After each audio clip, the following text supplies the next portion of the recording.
Witches. So today we are pretty much in the depths of winter, I would say, and it is December after all, though if you are in the southern hemisphere, I guess it's the height of summer, so maybe ignore this. But today we are going to be talking about green witchcraft and some herb correspondences, which I know you're like, what are you talking about?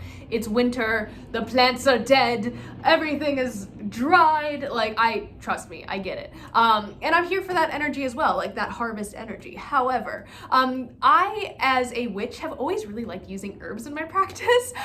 So it's hard for me to kind of go without talking about herbs and herb craft and everything. So, I wanted to talk about some like herbs that you could use during the wintertime in order to enhance your magic, some herbs that are associated with kind of the energies of winter, of Yule, and stuff like that. So we are going to be talking about Yule separately in another video, but these are just some herbs and their correspondences that are good to be used during winter. So if you are following along in your Book of Shadows, this can be maybe a correspondence chart. That's probably what I am going to do with some like cool stickers. I am so excited to show you guys the like pages that I'm going to be making for my Book of Shadows. I'm like, oh, I am so excited. Anyways, today I wanted just to like jump into it, and our first herb of the day is going to be mistletoe. Now, I am going to be making a future video about this herb specifically because there's a lot of like cool folklore surrounding it.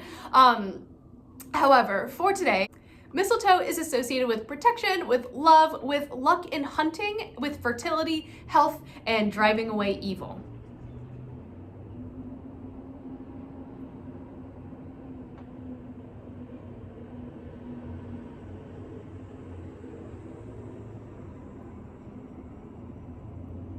Our next herb is pine, which is actually one of my favorite aromatherapeutic scents. So like anything that is like pine related with aromatherapy, I just really like. And pine is associated with healing, with prosperity, with fertility, purification, and cleansing and protection. Following that, we have oak, which is another tree. That's really representative, especially if you're coming from a Wiccan background, of the Oak King, which is kind of a central figure. In Wicca, we have the Oak King who rules from the winter solstice to the summer solstice, and the Holly King who rules from the summer solstice to the winter solstice. So it's kind of like that return of the sun and then extinguishing of the sun kind of thing that we talked about a little bit earlier this year when we talked about the summer solstice. Anyways, oak is also associated with protection, prosperity, manifestation. So if you think about acorns being like the seed of something that blossoms into a beautiful tree, then you also have associations with good health and good luck. So carry some oak on you for good luck. Just make sure it's not poison oak, please. Next we have bayberry, which is a great scent for winter. I really like also like bayberry candles. I'm trying to like find some around. But bayberry is associated with luck and prosperity, which is probably why I like it. I like a lot of prosperity magic. I'm pretty good at it. And I feel like it just is like, because I'm an earth sign, I'm just very much like prosperity workings and I just like understand each other.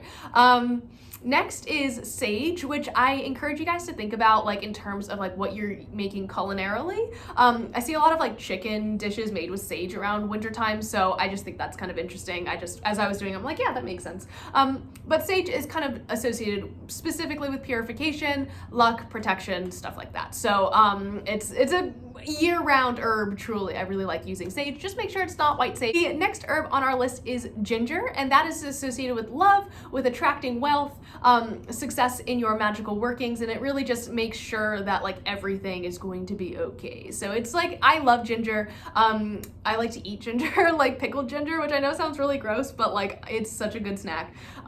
It's usually, I know it's so gross, but whatever, I don't care. So yeah, maybe this is your excuse to make some gingerbread and attract some wealth this winter. Following that, we have clove, which is associated with protection, purification, love, attracting prosperity, and also like financial gain. So clove is very good for that.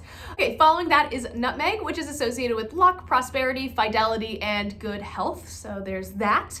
Allspice, which is a very similar spice or herb to the other three that I just mentioned, and they are all usually found in pumpkin spice, but whatever.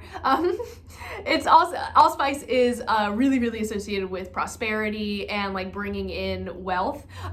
It is associated with luck and with healing. Following that, we have ivy, which is like not one that I really thought about, but because I associate ivy with like the summer for some reason. But I have seen it used in like winter displays, so I guess I'm just wrong. Ivy is really associated with protection, with healing, with luck, and with fidelity. So specifically for protection and fidelity. Fidelity is because the branches and the vines kind of intertwine with each other.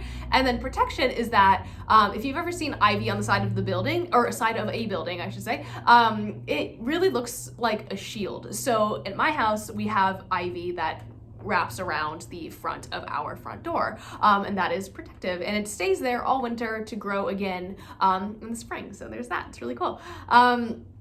Following that, another very protective herb is holly, which is like very, very protective. If you think about a holly bush, it's very sharp, it's kind of waxy, it's almost like waterproof, so it just dispels stuff. But it's specifically very sharp, it looks like a little shield, so very, very protective herb. It is also representative of the holly king, which is kind of the counterpart to the oak king in Wicca. Holly is I love using holly to decorate my altar. I think it's really cool to use at Yuletime. Holly is also used to bring in luck to the home, so you should just like totally add it. I don't know. Following that, we have two more that I think are pretty, I don't know, I thought they were kind of interesting to keep on this list, and that is frankincense and myrrh, which if you guys recall the story of the nativity and baby Jesus and all that, the wise men brought frankincense, myrrh, and gold to the Christ child, which sounds very dramatic, but that's what people call it, I guess. So frankincense is associated with protection, with purification, with luck, and spiritual connection. So I actually use a lot of frankincense incense in my personal practice. It is a great offering for Egyptian gods, so I use it that way. The same with myrrh. I have these little myrrh cones that I'm going to put in this little dish and burn for Bast. I am very excited about that. Myrrh is associated with protection, exorcism, so like that's like getting rid of evil, not necessarily like exorcism, healing, purification, and meditation. So it's really great for opening your brain up to the vibrations of the universe, dude. Anyways, so those are some herbs that I really associate heavily with winter. If you guys have anything else to add, definitely leave them down below, but I hope this was an informative little video, and I'll see you guys tomorrow. Bye.